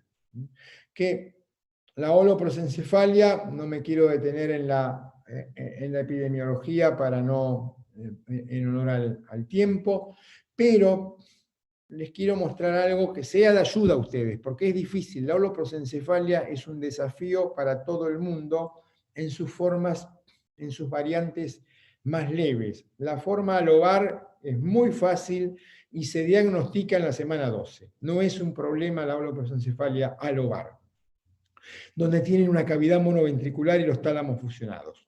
La semilobar ya es un poco más complicada, tiene una fusión incompleta del tálamo. La lobar y la variante interhemisférica media son difíciles de diagnosticar y son difíciles de diferenciar entre sí una de la otra. Así que, pero entonces les estoy planteando un problema. Bueno, les planteo un problema, pero les voy a dar una cierta solución. Y la cierta solución, si ustedes ven este cuadro que compara las 4 formas, la alobar, la semilobar, la lobar y la variante interhemisférica media, les vuelvo a repetir, no es la idea de hoy que aprendamos esto, pero sí de dejarles tips de importancia. ¿Cuál es el tip de importante? Hay una sola coincidencia. El cábum septum pellucidi está siempre ausente, salvo en la lobar, que puede estar ausente o displásico, tamaño anormal, pero básicamente el gran marcador es nuevamente el cábum septum pellucidi, y por eso les dije que es un gran reaseguro de patología, de normalidad. La holoprosencefalia lobar la van a ver muy fácil, acá hay reverberancia, pero es toda una cavidad monoventricular, y la van a ver desde muy temprano en el embarazo, no plantea dudas. Y aparte, como es una falla embrionaria en el mesodermo precordial, el mesodermo precordial es el que genera la división del prosencéfalo, y hace que entonces se genere bien la línea media y se divida el prosencéfalo en telencéfalo y diencéfalo, pero además de generar la división de los hemisferios, también es responsable de las anomalías de la línea media de la cara. Este gráfico, estas imágenes son nuestras, pero estos gráficos tomados del libro de Nyberg, y son las distintas variantes de los defectos de la línea media de la cara. Hay una gran asociación entre holoprosencefalia, sobre todo en su variedad alobar, con anomalías de la línea media de la cara. Acá tienen una ciclopia con arrinia y probóscide, acá tienen un hipotelorismo con arrinia sin probóscide, pero con un labio leporino medial. Y les decía, hay una gran asociación entre anomalías de la línea media de la cara, holoprosencefalia y trisomía 13. Y vamos a las formas menores, que no es momento de detallarnos acá, pero fíjense la semilobar, donde el tálamo tiene está parcialmente dividido, no hay cavum septum pellucidi. La forma lobar, donde hay una fusión, pero acá, a nivel anterior, ¿ven? Lo ven en un corte coronal, esta fusión, y lo ven acá en el corte axial. El resto es normal, hacia atrás es normal.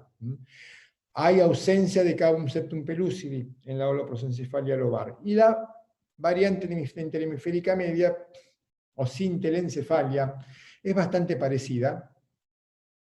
Tengan en cuenta esto, ¿no?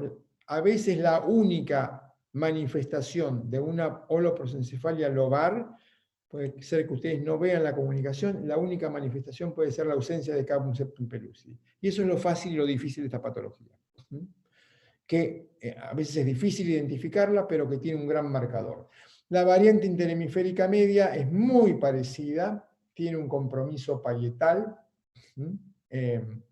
adicional y cambia, pero es muy sutil esta diferencia, es para por ahí ver con la resonancia, cuál es la porción de cuerpo calloso que está afectada. La rodilla y el rostro en la lobar y el cuerpo en la variante interhemisférica media. Una patología mucho menos probable es la me quedé con el pronóstico. La lobar es de muy mal pronóstico, es letal. La semilobar y la lobar son de mejor pronóstico, pero todas tienen una alteración importante del neurodesarrollo. Así que en cuanto a la morbilidad, son patologías que nos preocupan igual. Y vamos a terminar con la fosa posterior. Los últimos 5 minutos si tengo. Y en la fosa posterior, lo que ustedes más conocen seguramente es el síndrome de Dandy-Walker, y lo que en algún momento se conoció como variantes del síndrome de Dandy-Walker, que no suele gustar mucho llamarlo variantes porque el pronóstico puede ser diferente. Y vamos rápidamente. Dijimos que acá el gran marcador es la cisterna magna. Una cisterna magna aumentada de tamaño o que comunica con el cuarto ventrículo nos va a llamar la atención. Y acá también, y vamos a ir al plano sagital medio. Y el plano sagital medio vamos a ver la posición del tentorio y el vermis del cerebelo. Una gran elevación del tentorio con un vermis cerebeloso hipoplásico o ausente es el síndrome de Dandy-Walker. Una cisterna magna muy pequeña o colapsada puede corresponder al síndrome de Chiari II, que es el que acompaña a los defectos de tubo neural a la espina bífida abierta. Ahora bien, esto sería una malformación de Dandy-Walker. En el plano sagital, una hoz de cerebro bien elevada. Y en el plano axial también tienen su correlato. Fíjense, este que se conoce como quiste de fosa posterior, que no es más que un bolsillo de Blake que no se fenestró en su momento, más una hipoplasia del vermis o agenesia del vermis inferior, puede darse las dos posibilidades, y los hemisferios están desplazados lateralmente. Este síndrome de Dandy-Walker es fácil de evidenciar. Ahora bien, si la cisterna magna está aumentada, pero el tentorio no está muy elevado, puede ser que tengan algunas variantes, como son un vermis rotado, un quiste de bolsa de Blake, una megacisterna magna o un quiste aracnoideo. Lo que más me importa mostrarles acá es esto, es el quiste de la bolsa de Blake con la rotación del cerebelo, que habitualmente van de la mano. Fíjense acá, la bolsa de Blake está permeable, se conecta el cuarto ventrículo, esto es fastigium, solo que ahora no lo ven así el cerebelo, lo ven rotado. Lo ven rotado, acá está el fastigium, entonces el cerebelo parece estar normal en su morfología, habría que medirlo, y la cisterna magna está aumentada a expensas de un bolsillo de Blake permeable. Ahora les voy a concluir sobre esto. Acá tienen la misma imagen, y acá tienen un corte axial, donde yo acá veo bien el vermis del cerebelo, pero cuando me voy abajo me falta vermis, y cuando hago la ecografía multiplanar encuentro que el vermis está, que impresiona normal, pero que está rotado porque hay un ligero agrandamiento del bolsillo de Blake. En otras circunstancias vamos a encontrar solamente una cisterna magna aumentada de tamaño, con un vermis que no está rotado, un bolsillo de Blake que no hay comunicación. Y que si todo el vermis está normal, el pronóstico es totalmente normal. Otras patologías que pueden encontrar en el cerebelo es que la anatomía o la biometría sea anormal. Pueden, y esto no tiene mucha pesquisa, porque esto no se va a manifestar tanto en el tamaño de la cisterna magna, lo van a poder ver cuando vean un eje sagital, que es la hipoplasia del vermis.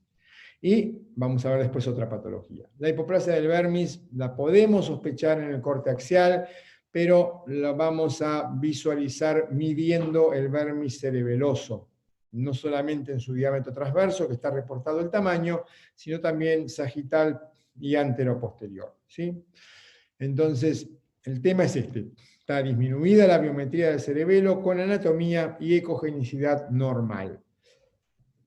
Y tiene asociaciones con síndromes, con infecciones y con trisomías. Por lo tanto, es una patología que escapa un poco a la pesquisa si no estamos haciendo un corte sagital de rutina. Y finalmente, una posibilidad donde la cisterna magna puede o no estar aumentada y el tentorio estar normal es la rombencefalosinapsis, pero que ese muy probablemente lo vean a nivel del corte axial. Primero, es muy probable que se acompañe de ventrículomegalia. Y segundo, les va a llamar la atención el diámetro del transverso del cerebelo.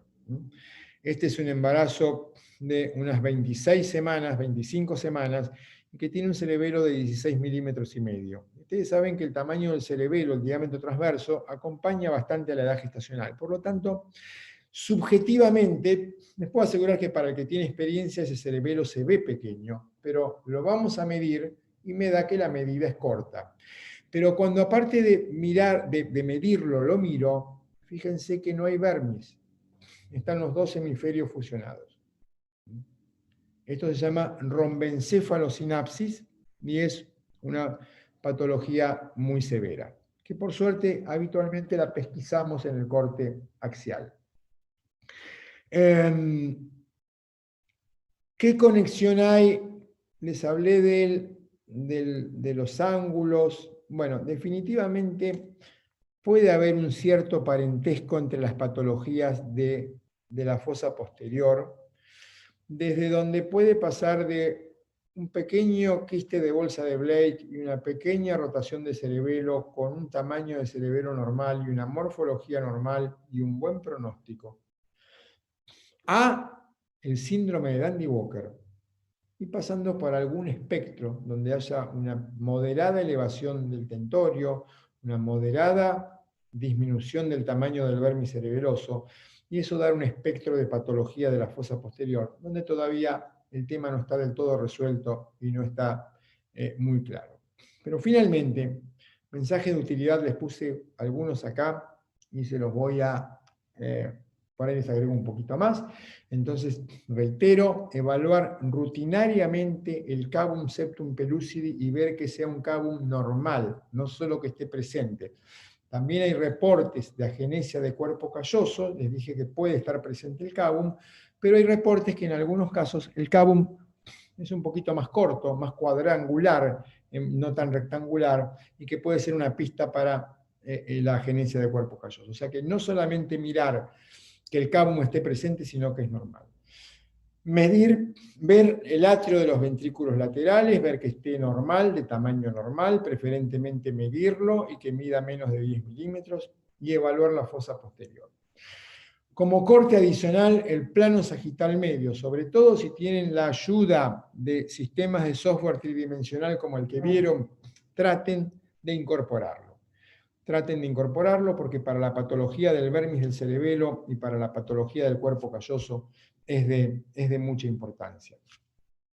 Bueno, y acostumbrarse a ver normal de anormal, de saber cuándo tenemos que consultar con un segundo nivel, de saber en qué condiciones nos va a ayudar una resonancia y manejarnos de la manera más honesta posible, saber hasta dónde llega mi conocimiento, y cuando no llega mi conocimiento les puedo asegurar que cada vez que pasa por alguno de nosotros, de mi grupo, de trabajo o alguna patología del sistema nervioso, nos interconsultamos nosotros, muchas veces yo les elevo las consultas a Gustavo Malinger, recibe un montón de consultas mías, o sea que también en esto trabajar en equipo, porque no todo es sencillo, lo que a veces les resulta difícil a ustedes es difícil para todos. Pero no olviden los cortes básicos que tienen que hacer rutinariamente y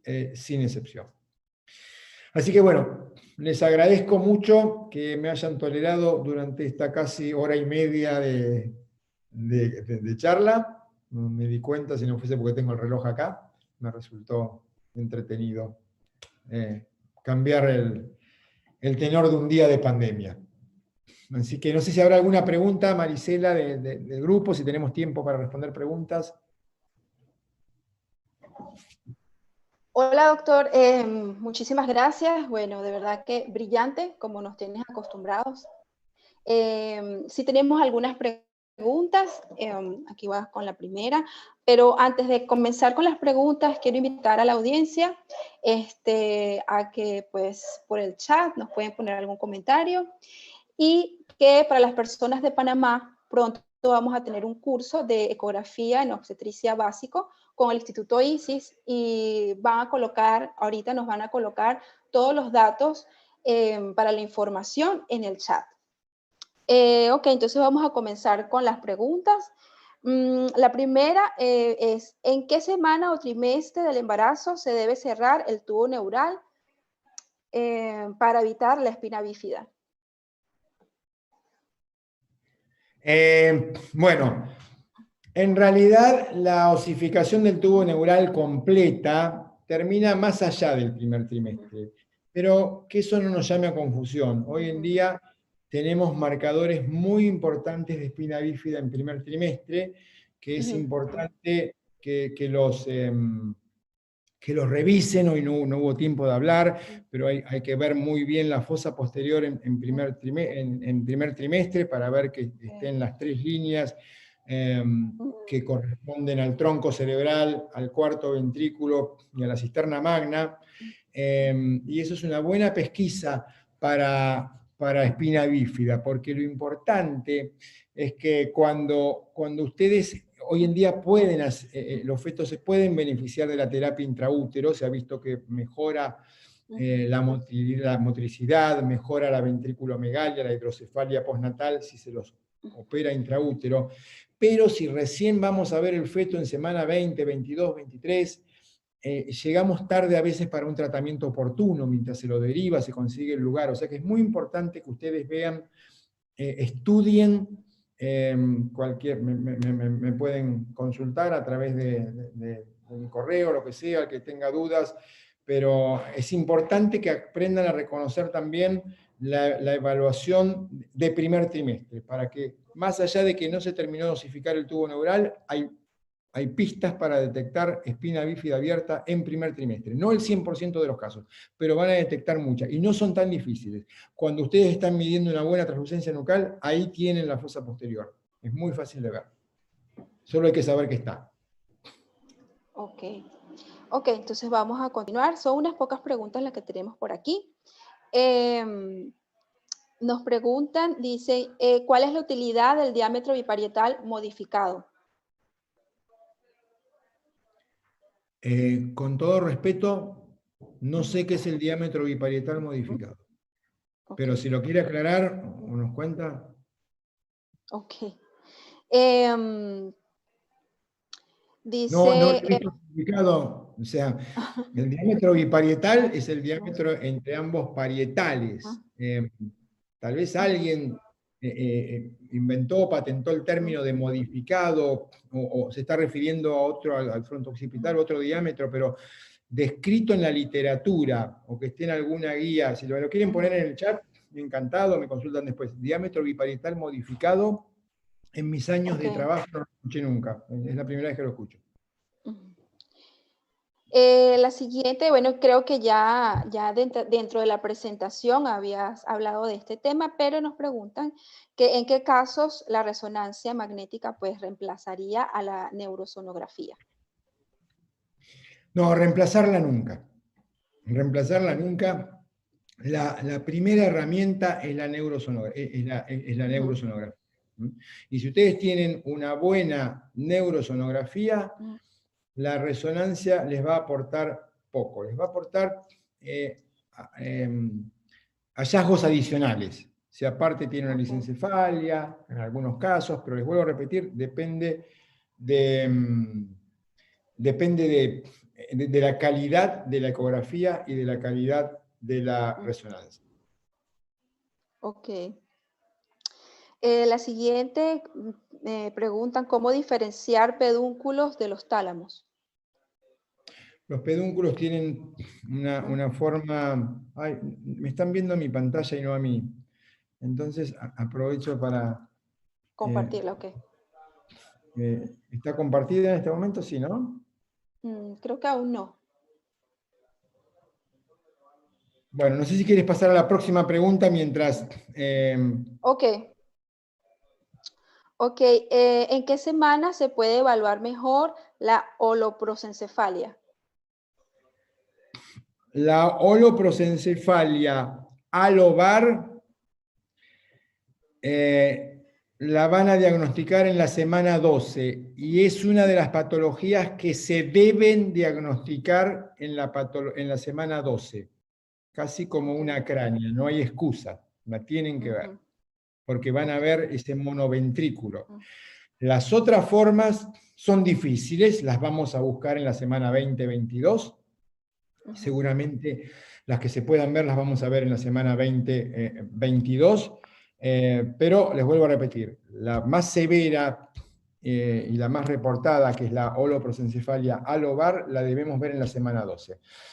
A ver, el tálamo, vamos a la primera diapositiva.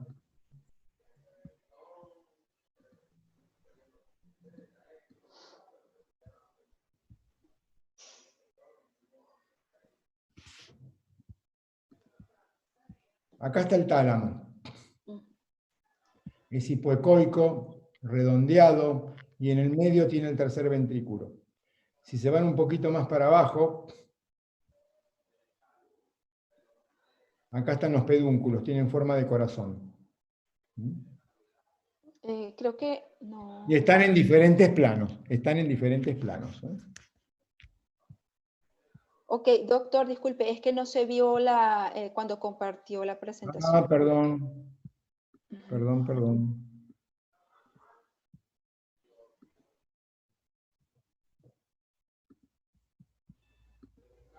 Exacto, ahora sí. Ahora sí.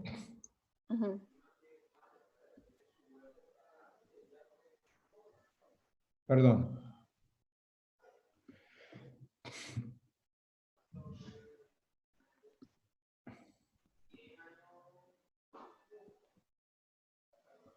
Tercer ventrículo, para que vean lo que les mostré antes, puntiforme. El tercer ventrículo, que en una gerencia de cuerpo calloso lo pueden ver grande, normalmente es un puntito.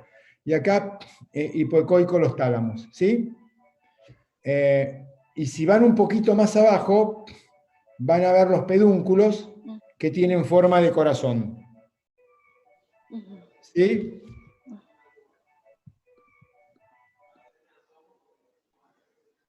Ok.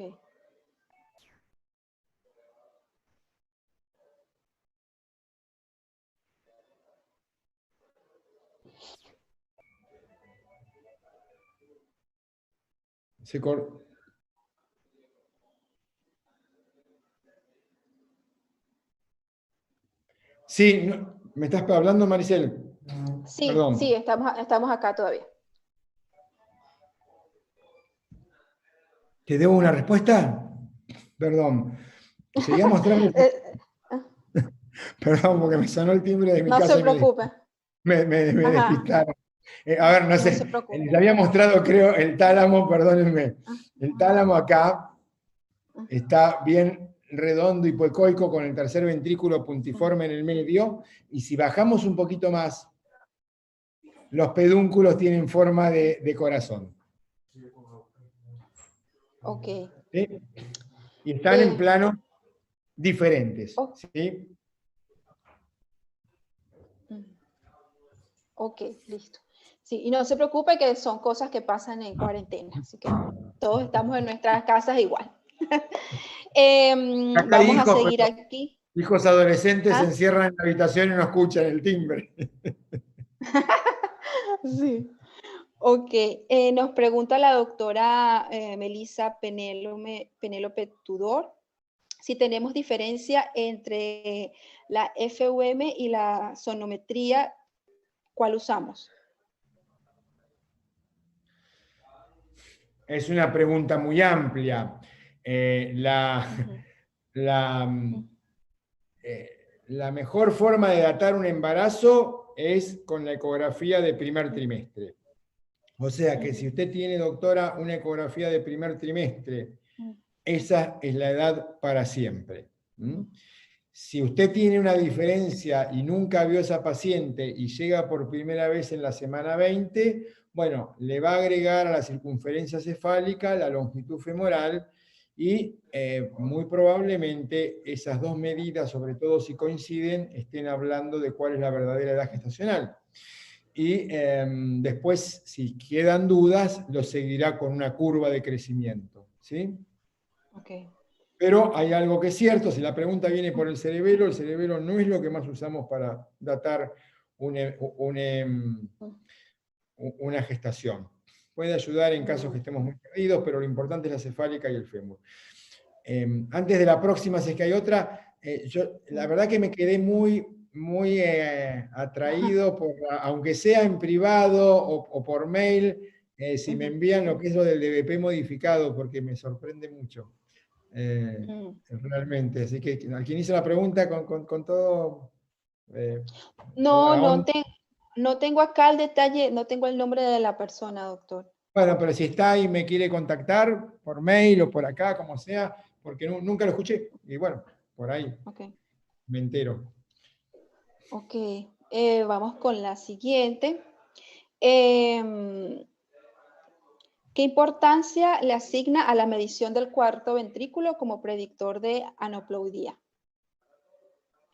No, el cuarto ventrículo, yo les mostré un trabajo, el de Haratz y Malinger, puede ser que haya alguna otra publicación, pero no es algo que usemos rutinariamente, no.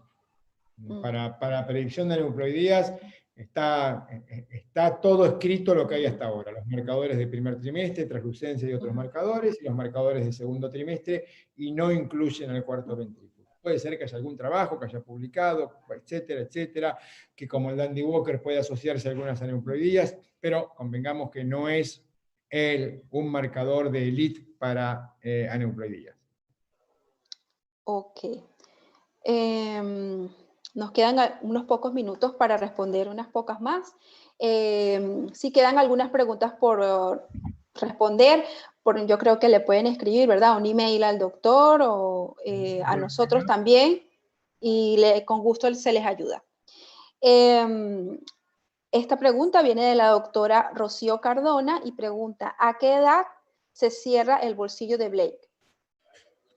Habitualmente cierra por dos accidentes entre la semana 12 y la semana 16, y dos accidentes que ustedes seguramente los conocen, son los forámenes de Luschka y de Mayendi, por donde drena el espacio, el líquido cefalorraquídeo. Si los forámenes de Luschka y Mayendi fallan en el cierre, entonces persiste el bolsillo de Blake. Y hay todo una interrelación entre el cierre del bolsillo de Blake, la patología del vermis, que como les decía antes todavía no está terminada de develar. Pero aproximadamente entre semana 12 y 16. Habitualmente en la semana 12, cuando hacen la ecografía de primer trimestre, el tamizaje de aneuploidías, lo pueden ver permeable, pequeñito. Ok. Nos preguntan, ¿qué importancia, este es del doctor Eduardo Oliva, nos preguntan, ¿qué importancia le asigna a la medición del cuarto ventrículo como predictor? Ese ya lo habíamos dicho. Pero hay otras que dice que si se apoya con el modo Doppler para la evaluación. El modo Doppler para la genesia de cuerpo calloso. Ok. básicamente. Hay algunos otros signos, en la holoprosencefalia, el signo de la serpiente, pero digamos que la utilidad número 1 es en la genesia de cuerpo calloso. Ok. Si no Bueno, veo el doctor. cuerpo entero, si yo veo todo el cuerpo calloso bien formadito, no hace falta. Pero si tengo dudas, que me parece que la última parte está más finita, que puede haber una digenesia, bueno, ahí la arteria pericallosa me ayuda. Ok, aquí hay un comentario, doctor, que tal vez no, y es la última. Hay un comentario con respecto a la pregunta del diámetro biparietal. Nos dice acá en el chat, el doctor Vidal Facenda dice, creo que se refiere, la pregunta del diámetro biparietal modificado se refiere a los fetos que están en posición podálica y se usa una tabla. ¿Le dice algo esto o no? Sí, es lo que más pensaba que podía ser. O sea, cuando el feto está por eso es que en realidad yo al DBP lo sacaría de la vida, ¿no? Al diámetro biparietal lo hubiese eliminado de la vida. Y en esto estuvo de acuerdo.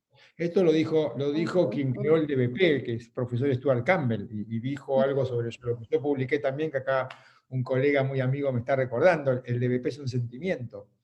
Porque el problema del DBP es que, y sobre todo cuando está en podálica el feto, que no tiene que ser un feto que tiene una malformación y es dolicocéfalo, pero cuando está en podálica, la cabeza tiende a aplastarse. Entonces, el diámetro biparietal se achica. ¿Sí? Ahora, la circunferencia no cambia. Okay. Entonces, si yo mido la circunferencia, no cambia. Lo que se hacía antes, cuando no medíamos rutinariamente la circunferencia, porque había que usar fórmulas, no estaba el planímetro, ¿sí? Tú tal vez no habías nacido, Marisela. Era medir el DBP y el fronto occipital. Entonces, si la relación entre el DBP y el fronto occipital era por debajo del 77%, asumíamos que el feto tenía una morfología dolicocéfala y usábamos la circunferencia para evitar ese problema.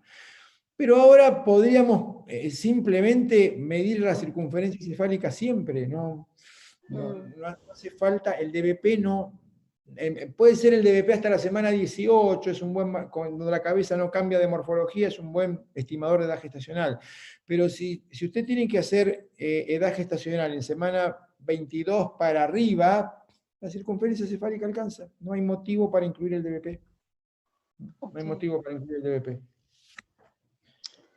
Bueno, yo creo que ya vamos a cerrar. Quiero antes pues darle muchísimas gracias, doctor, por aceptar nuestra invitación. Espero pues que nos acepten muchas más y continuar trabajando no solo para Centroamérica, sino para todos los países que nos acompañan cada sábado. Para los asistentes, bueno, el webinar va a estar disponible en el canal de YouTube de Mindray Latam en las próximas semanas.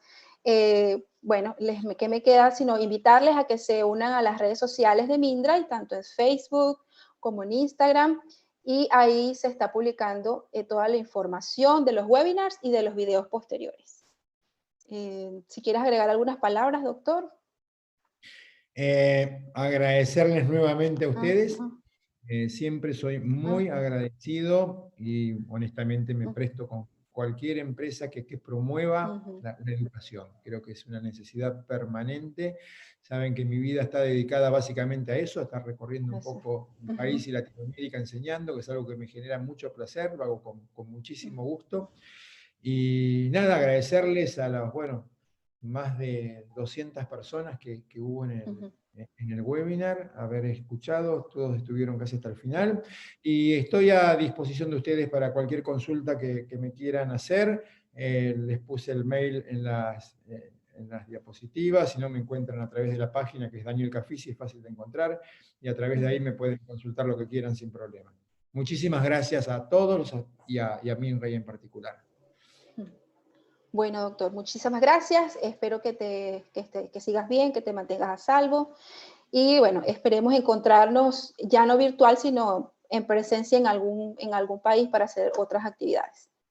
Ojalá. Gracias. Muchas Gracias. Bueno, hasta luego, que estén bien.